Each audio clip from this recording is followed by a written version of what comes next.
Today, we are answering two massive mysteries. What exactly caused the world's most famous female physician to be completely erased from history? And who was the actual mastermind behind the definitive medieval text on women's health? Welcome to The Explainer. We are untangling an absolutely fascinating historical puzzle today.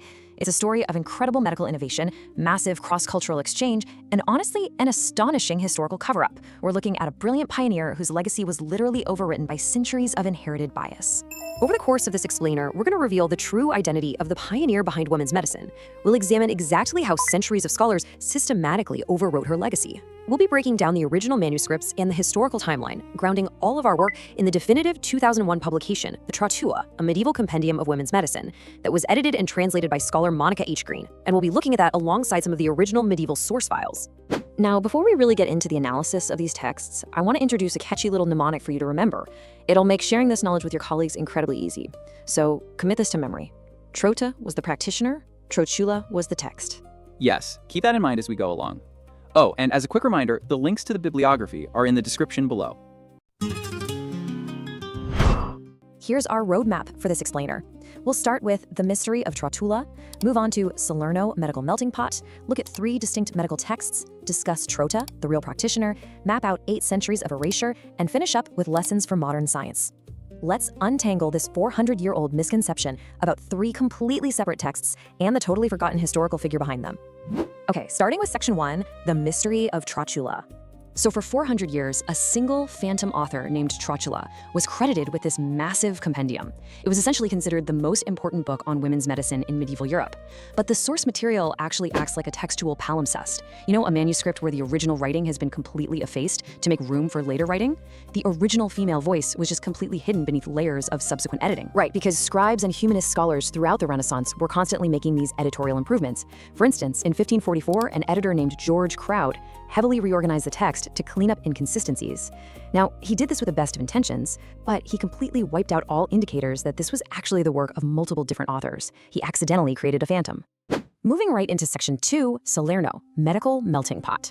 To really understand how these original texts were born, we absolutely must examine the historical and geographical context of 12th century southern Italy. Try to picture the opulent city of 12th century Salerno. It was this sun-drenched medical melting pot situated right on the edge of a vast Mediterranean trade network. Exactly. You'd see beautiful palaces, public baths fed by ancient Roman aqueducts, and incredibly bustling harbors. It was easily one of the wealthiest Italian cities of its day.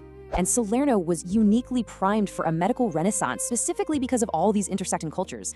You literally had Lombard traditions, Norman conquerors, Greek enclaves, Jewish communities, and Arabic-speaking merchants all interacting in one place. It wasn't just spices and perfumes changing hands, they were trading radical new medical philosophies. Just down the road at the Monte Cassino Monastery, monks were translating massive Arabic medical texts into Latin. This unique environment allowed empirical European practices to seamlessly fuse with highly sophisticated Arabic medicine. Which brings us to section 3, 3 distinct medical texts. Here's where we do a forensic breakdown of what the Trotula actually was, because it definitely wasn't just one book by one author. The compendium was originally 3 completely separate treatises. The first one, called Conditions of Women, was highly theoretical and largely based on translated Arabic texts. Then there's the third one, Women's Cosmetics, which was a practical guide to skin and hair care born directly from personal exchanges between Muslim and Christian women. But that middle text, Treatments for Women, that one was entirely different. It was totally based on empirical practice, utilizing local flora and direct patient-centric observation.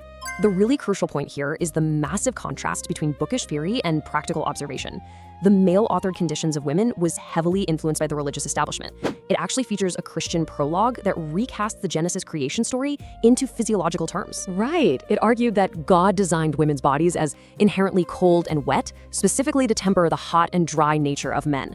The clear implication of such reactions from the religious scholars was that strict theoretical dogma took priority over actual observation. On the flip side, Treatments for Women completely bypassed all that theoretical dogma. It was an empirical, somewhat disorganized collection of real-world cures. And it is right here in this specific text that we find our true pioneer.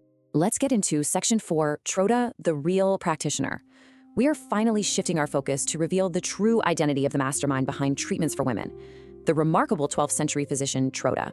The original manuscript contains this highly revealing anecdote about a young woman suffering from a condition called ventositas matricis, basically wind in the uterus. When standard treatments completely failed, they brought in Trota. What's amazing is that the text explicitly states she was called in as if she were a master, using the highly esteemed feminine Latin title of magistra.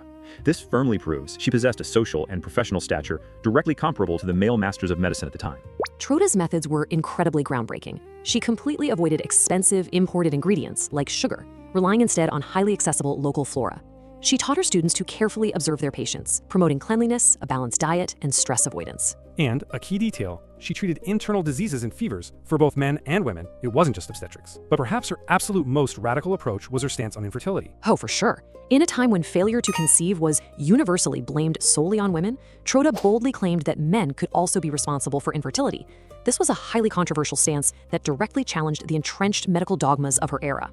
That takes us to Section 5, 8 centuries of erasure. We need to investigate exactly how her identity was systematically overwritten by history.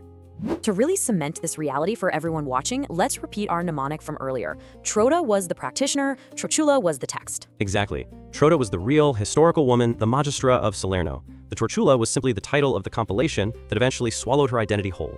This erasure didn't happen overnight. It was systematic over centuries. Back in the 12th century, her specific text was bundled together with 2 male-authored texts. Because hers was the only one with a real name attached, the entire compilation was dubbed Trotula, meaning Little Trota. Then, by 1544, George Kraut's printed edition completely stripped away the boundaries between the texts. Later male scholars simply could not believe a woman authored such comprehensive work.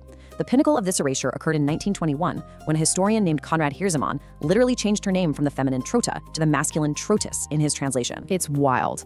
It wasn't until 1985 that historian John F. Benton finally rediscovered her authentic, independent text sitting in a Madrid archive.